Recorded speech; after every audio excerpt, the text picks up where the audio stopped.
John Hayes is sharing on the booklet, Does God Exist? With Ratio Christi. A little 15-minute summary and how to potentially use on campus. John from West Virginia, take it away.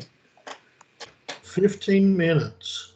That's a short time for me. But anyway, I set this up as you had listed it as a review summary and what audience. So the review, to be quick and to the point, because the summary I spent a little bit more time on. The review was, in my opinion, as if you know anything about apologetics, spend a little bit of time studying the subject matter, then the booklet is all right. It's short, sweet, and to the point. 29 pages, a lot of information tried to be inserted, but in the same sense, I personally have not went this direction. I've been doing this 8 years, and just a quick story, one of the churches that I attended, the pastor's argument against apologetics was always, people don't need to hear the cosmological argument, John. And I said, well, that's good because I don't share that argument personally. So anyway, that's my quick review. The summary, thank God for my wife, as I don't do PowerPoints well. I will start with the author, who is Dr. Howe. I've listened to him speak a few times at the conference in Charlotte.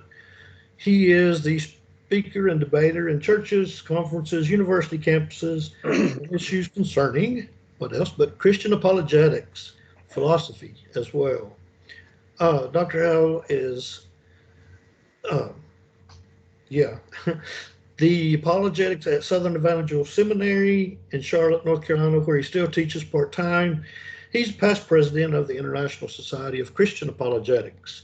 He has a BA in Bible from Mississippi College and an MA in philosophy from the University of Mississippi, a PhD in philosophy from the University of Arkansas. We hold none of those against him because he does a good job regardless of where he obtained his information from.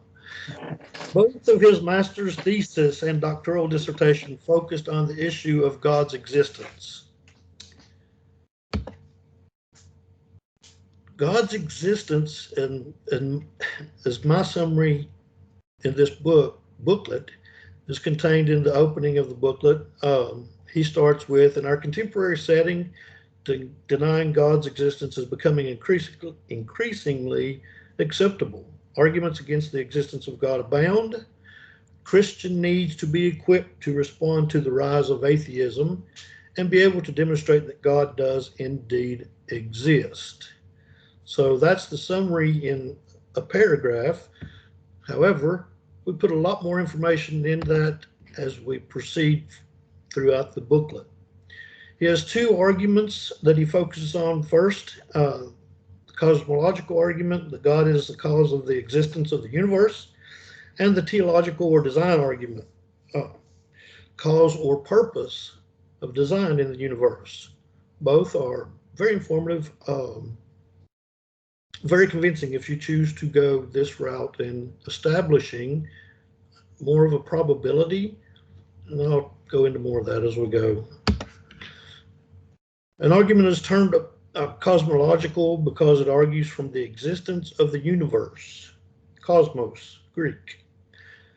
The argument seeks to show God is the cause of the existence of the universe. One should note an important distinction here. One version of the cosmological argument, known as the Kalam cosmological argument, seeks to argue God is the cause of the coming into existence of a universe a finite time ago.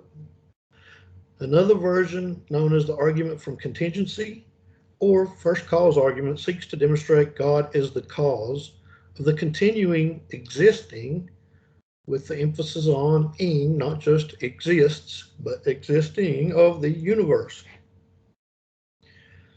This version of the cosmological argument is set forth by Thomas Aquinas. I wasn't a fan. This kind of took me by surprise, the way he set this up, but it works either way. he claims that this is usually the way it's formulated. He's got the doctorate, I don't, so obviously I was mistaken. But premise 1, the universe began to exist. Premise 2 is whatever begins to exist has a cause of its existence. The conclusion, the universe has a cause of its existence. So I've always seen it arranged in a different order, but it serves the purpose regardless for our purposes or for his purpose. The Big Bang Theory. Did I skip 1 or 2 or 3? Nope. So what was this cause? Physicists Stephen Hawking and Roger Penrose concur that almost everyone now believes that the universe and time itself had a beginning. That is the gist of the cosmological argument. Explaining universe significance of this is that the universe could not have been expanding from eternity. And there's a lot of things we could throw in here. If it was eternal, we'd have never gotten to today. We'd have never gotten back to the beginning. There's a lot of different ways to give examples that are people may understand, as opposed to going into the next point concerning the argument. The second law of thermodynamics, that in all closed systems, a system in which there is no energy input, the amount of energy available to do work slowly decreases to 0. Sorry, I don't mean to keep saying that. I'm trying to keep up with my time. The universe is a closed system and is running down. The significance of that is the universe could not have been running for infinity. It had to have a beginning. Therefore, the universe began to exist at a definitive time, once upon a time. Don't start your stories with once upon a time. However, the Big Bang Theory, the expansion of the universe, and the second law of thermodynamics all point to the same thing. Premise 1, everything that begins to exist has a cause, is true. The universe began to exist. Here's one of the reasons I don't use this particular argument, because, well, those who are understand this concept or this approach will say we're just throwing a God of the gaps in there, that argument does not lead to a theistic God. Okay, it exists. So what? Which leads to the typical next question of what caused God, and we don't want to go there because we don't have that much time. Most do not object to premise 2. If everything that exists needs a cause, then what is there to object to? Pretty straightforward, which brings us to God. I don't find it that simplistic. Given the book's only 29 pages and there's a lot of information being shoved in that short writing, so, that's fine. The universe is finite, no God, something else, which makes it eternal. So that's a quick jump to a conclusion based on one premise, and the other one being considered that there's no argument to it. I've never had a discussion that there was not an argument. Regardless, they get to the point they just don't accept it. That's usually the biggest argument, is they just choose not to accept the argument. So on to design arguments. The contemporary design arguments usually fall into 2 categories: fine-tuning of the universe and life's existence and the origin of life itself. And I've had so many nonsensical objections to this. Oh my goodness, it's why I don't go here. Go there, go here, whatever.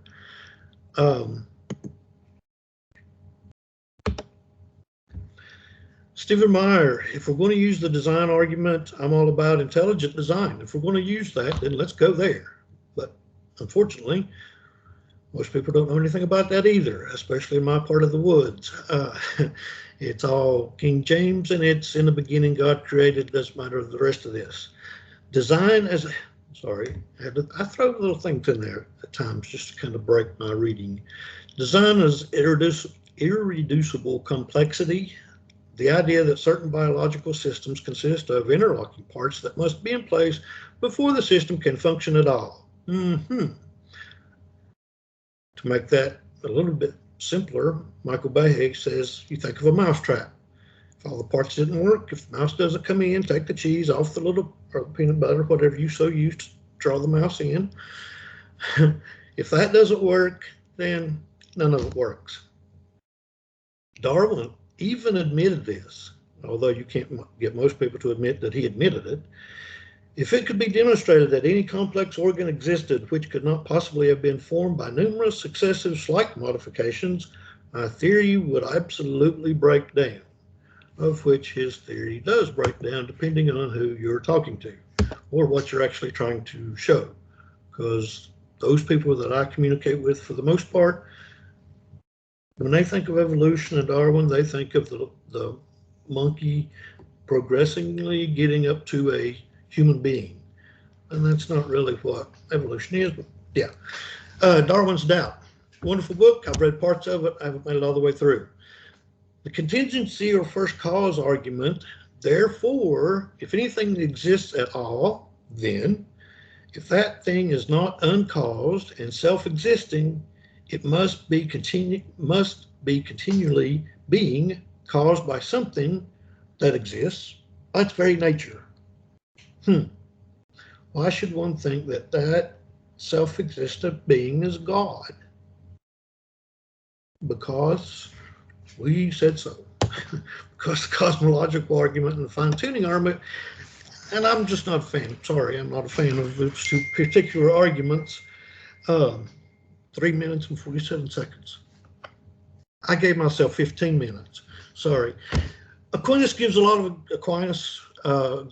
examples to substantiate the creator or the designer, and he's using obviously scripture. I'm not going to go through all of those. You can see that sustainer, self-existence, eternal, infinite, omnipotent. If you're going to go that far, then somewhere along the way, you're going to have to show that the Bible is itself reliable. So when I do things like this, I typically have a starting point, as Joe said earlier, that does truth exist? And that's where I start every single time. So as for the audience, atheists know these two arguments.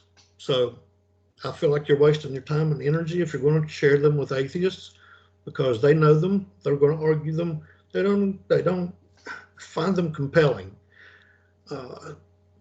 Students, your everyday college student, has no idea what cosmology, fine-tuning, or any of that is. I find that these arguments are for those who are science majors or a little bit further read than your average bear that's out there. In Southern West Virginia, if I was going to get up and present a cosmological argument or a fine-tuning argument, I would probably get blank stares, or as we say, deer in headlights. So I enjoyed the book strictly because it's short and to the point, but I don't find it that would be very useful in my audience or my area. And I still made it in 13 minutes instead of 15. Well, can we open it up for questions then, John? Certainly. What would be your approach to sharing with a student who is an atheist about why you believe God exists, and is there any evidence for such? Moral argument or something else? No, I start with truth. Okay, just like the What If Christianity is True, the Geisler-Turek booklet, does truth exist? But then they go to God exists because of the contingency argument. You know, I try really hard, and I'm not always successful, obviously, to keep them on my playing field. Mm-hmm. Truth, morality, Bible, resurrection. And as Gary Habermas says, if Jesus raised from the grave, Christianity is true. I don't care if the Canaanites were killed or not. He actually said that 2 years ago. I remember. So truth is huge, and then also the moral argument, and right? Then resurrection. Because if they're going to give me that, they've got to give me God. I mean, they don't have anything else anywhere else to go. I play a lot of. I actually sat when I first read Tactics 3 or 4 years ago, probably longer. I actually sat with a guy, an atheist, 3 hours, And all I did was say, what do you mean? How'd you get to that point? I'm sorry, just whatever, asking questions.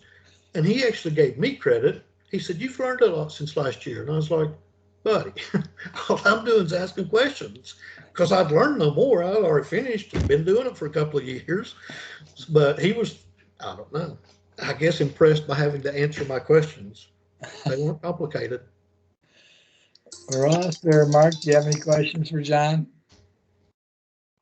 Or No, but John, I appreciate what you're saying about truth and the moral argument. I mean, obviously, those are conversations where people have some sort of context to be able to have a conversation on those topics. So, I mean, almost universally, and no matter who we're talking to, they would be completely relevant. I agree, or I didn't understand. Sorry, I was giving my screen back. I went elsewhere while you right at the beginning, and I apologize. No worries. So I thought the truth and moral argument are great ways to approach it. Now back to the other claim that maybe atheists know these arguments. I'll disagree with that because I don't think they understand them. But there's another point to that, and I think it supports your point. And then even if I were talking to a science person, they will either see the relevance or they don't. And even if they understand the words, they still might not have a context to be able to challenge it. So it is a little bit more sophisticated in philosophy, but also in science. I mean, to bring up this idea of irreducible complexity is, even beyond my particular knowledge of biology. And biology, by the way, is not a major that I've pursued in great depth. However, having said that, I'm aware that most scientists today have biology as part of their work, whether they are a medical doctor or a dentist or so many professions that are coming out of the life sciences. Is this the most complete formulation of what apologists could do in life sciences? No, I don't think it is. I think we could, we'll probably need a next generation, and it's not going to be me, to explain how health and medicine shows something about God. It's just even the wonder of the human body. You know what I'm saying? And that's something, again, if you could talk to someone who's in sports about how the body performs and just observations from there, even things that they know about animals, those are out of scope for what many apologists will talk about, but I think they are evidences. All right. And I like the way Dr. Craig presents the Kalam argument. I appreciate Dr. Howe and think he's fantastic, but just, I guess, what I'm used to. Yeah, and that's the reason it kind of threw me when I first read, Dr. Howe said, this is the way it's normally presented. And I thought, that's not the way Dr. Craig does it. But, and there's others. I mean, I'm a big fan of Dr. Turek strictly because he was the first person that I met probably in apologetics years ago. Long story, but I like the way he presents it, and then he throws things out there that are kind of, he makes the light bulb go off. That they either realize that they don't understand or they just realize I need to stop now and go away. So it kind of fits the personality, I guess. And you have to understand that Dr. Ergen Canner was one of my heroes and still is, even though he lied and didn't apologize well enough for the Southern Baptists. Oh, that's recording, isn't it? I like the Craig formulation of the Kalam argument as well. I will also use the intelligent design argument. And when people accuse me of God in the gaps, I just turn the table and just say, well, it can be the same thing of science in the gaps. Exactly. But you're right in terms of compelling it. If they've heard the arguments before and they don't want to believe, then moral argument works. And actually, that makes for a pretty decent transition to Ross's booklet tonight on his Jesus God, because the resurrection seems to demonstrate that as well. But Ross, before we go to you, did you have any questions or responses for John?